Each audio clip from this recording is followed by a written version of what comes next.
What is up, guys? It's your boy Shady Luke back with another video, man.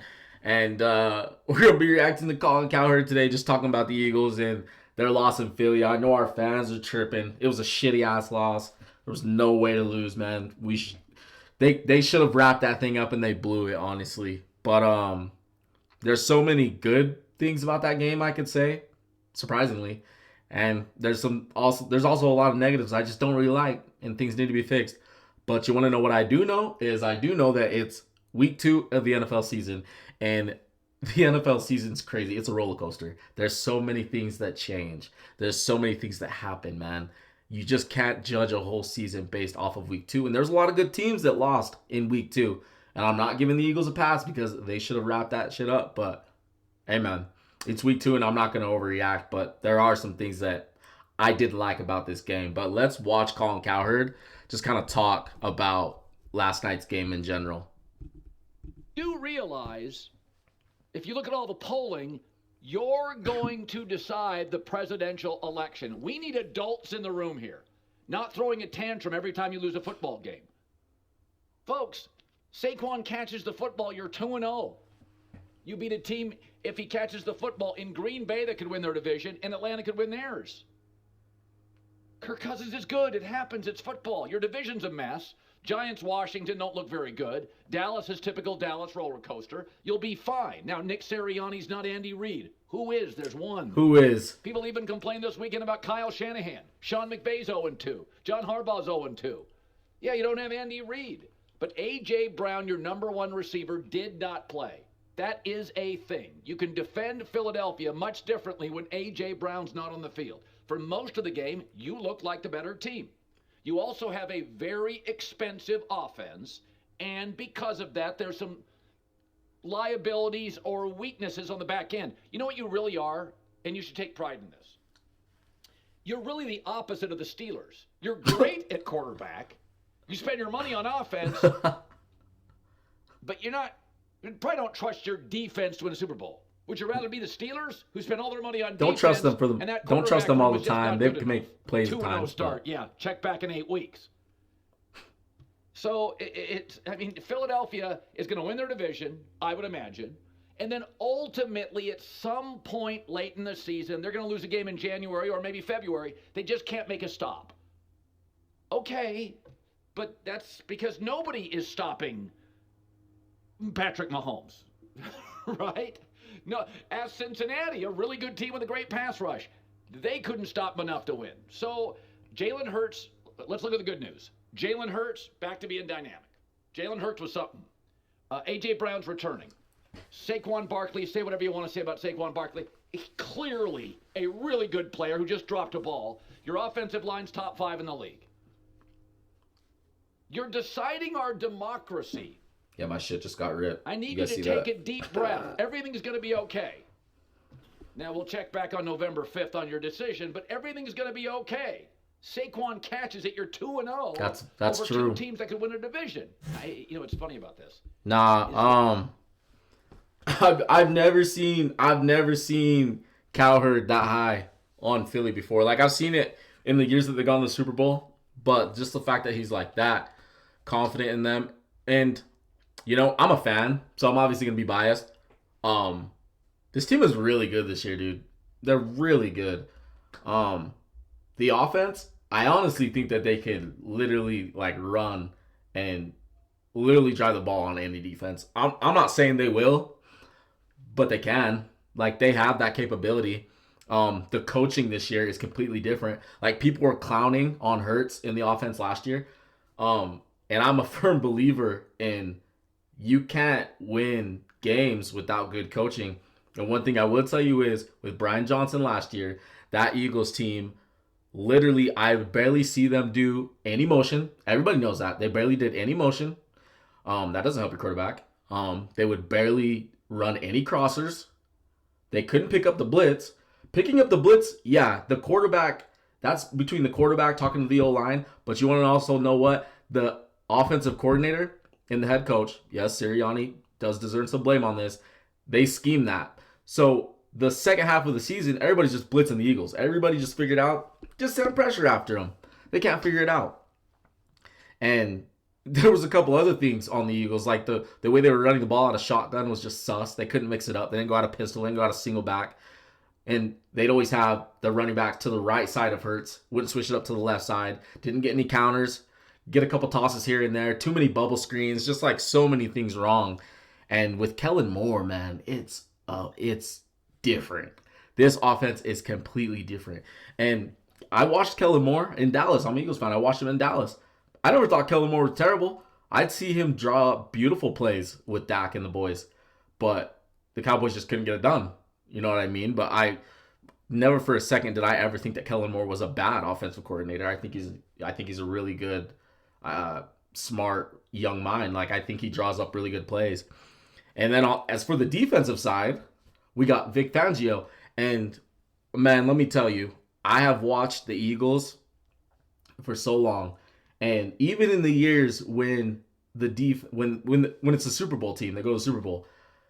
I remember in 2017 with Jim Schwartz, our fans, it would drive them nuts like all season long. Even in the Super Bowl, we saw Tom Brady tear us up with Jim Schwartz. I think Jim Schwartz, first of all, homeboy is balling in Cleveland.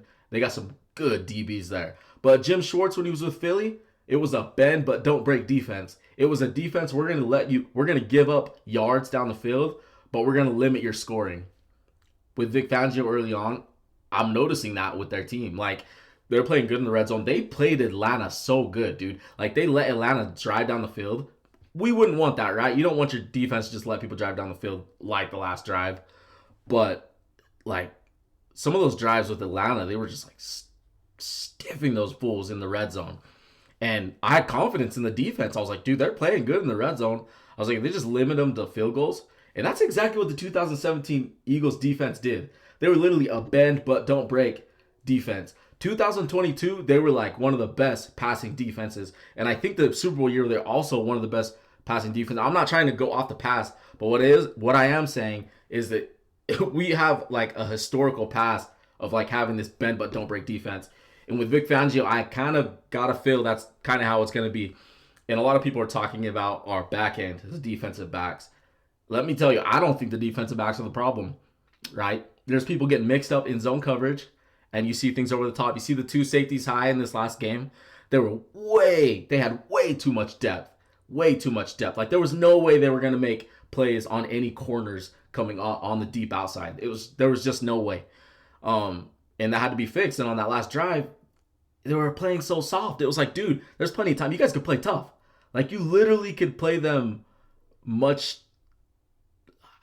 I wouldn't say press coverage, but I just didn't really like the way that last drive was coached defensively. And the defensive line with Jalen Carter, Jordan Davis, and Huff. Where's Huff? Dude, I said it in the first game because they were slipping and stuff. And I kind of had a suspicion a little bit, but I was also like, hey, they were slipping. But this game, who's Huff? I haven't even seen him show up. Huff needs to show up, dude. Jalen Carter, in the first game, he's getting double teamed a lot.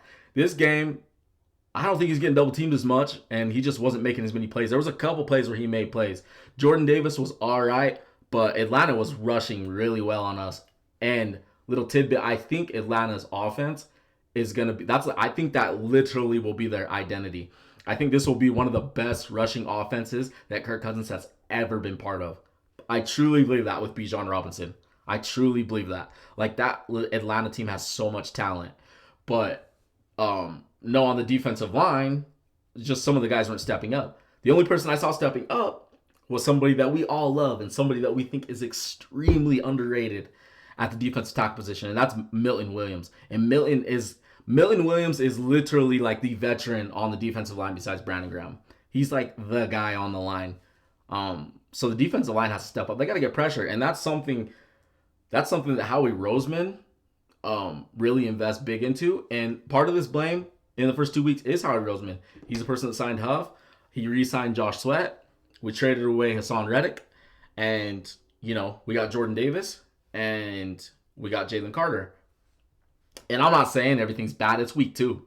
And I'm going to see how this plays out. But the defensive line does need to get it ramping up. And if the defensive line is going to struggle for a little bit, Keep in mind they do have two coordinators. They do have two new coordinators on this team. It was just like last year. You gotta let it run. Got to give it like 4 to 5 weeks to kind of let them get going. But if it doesn't get going, Vic Fangio's gonna have to dial up more blitzes. Gannon started doing it. I remember people criticize him. Got to get the blitzes going, dude. Get the blitzes going and get the ball out. Because everybody's talking about the defensive backfield. The DBs are good this year. I don't care what anybody says. I know the DBs are good this year. Like Quinyon Mitchell, Avonte Maddox. I don't really know about Avonte Maddox. He's the one guy that I'm just kind of about. Blankenship kind of can be inconsistent at times. And then you got CJ. CJ will give up a missed tackle every now and then, but the bro lays the oof. Ooh, that fourth down, I don't want to talk about that. Slay on that last play was really disappointing to me because just as a football fan and as an Eagles fan, I could just tell he had inside help and he bit in the inside and he let it go outside for the touchdown. I was like, bro, you should know that. You should know that. You're like a veteran, Slay. You're such a good player. But right there, I was like, dude, what are you doing? And you got Keely Ringo, you got Isaiah Rodgers. There's just guys. There's just guys that I just know can ball. But it's week 2. It's week 2, and there's going to be so many overreactions. There were a lot of people that had this Atlanta team being good going into the season. I honestly thought the Eagles would beat them, and they should have beat them, but they blew it. But, nah, man, it's pretty interesting to hear Colin talk about the Eagles, just how positive he is on the team. And just how much he likes Jalen Hurts, dude, just as a quarterback. There's so many people that criticize Jalen Hurts, and I honestly don't give a shit what anybody says about Jalen Hurts. It's just as exact way I literally will stand up for Josh Allen and his turnovers. I'm like, dude, I don't care about Josh Allen's turnovers. Bro will literally have a turnover or two in a game. At times, yes, they could be costly. They could literally be super costly for the team at times. But bro's always going to give you a chance. He's always going to give you a chance. And I'm not saying Jalen Hurts is Josh Allen because there's two quarterbacks on another tier, Josh Allen and Patrick Mahomes.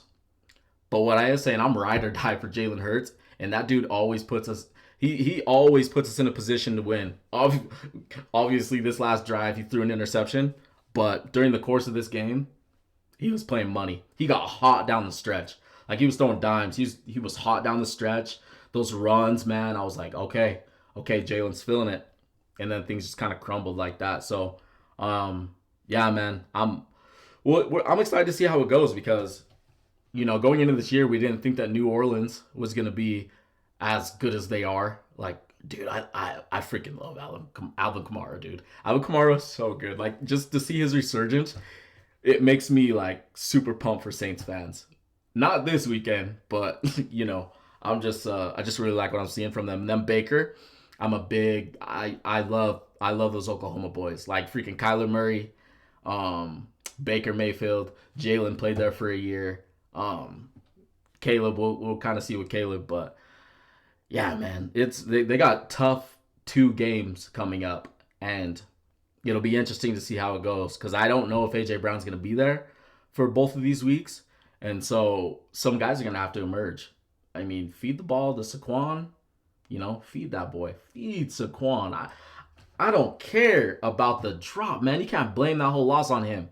The Eagles could have sealed this up in so many other ways, bro. But Jahan, I want to see Jahan Dotson get going. But Britton Covey really stepped up in this game, and they were starting to target him. And yeah, man, I'm just excited about this team. It's week 2. I'm not gonna start thinking that, oh my God, the season's over. No, it's week 2. And I don't think this team is the same as they were last year. I think they're lacking a little bit of veteran leadership. Just a little bit. They got Brandon Graham there, Lane Johnson. They're lacking a little bit there.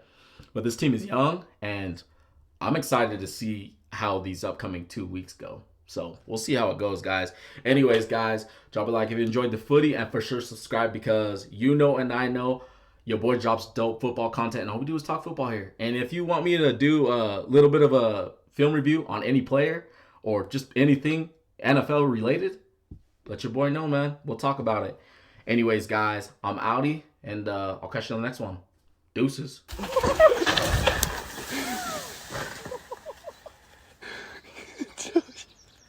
good? Yeah, let's go.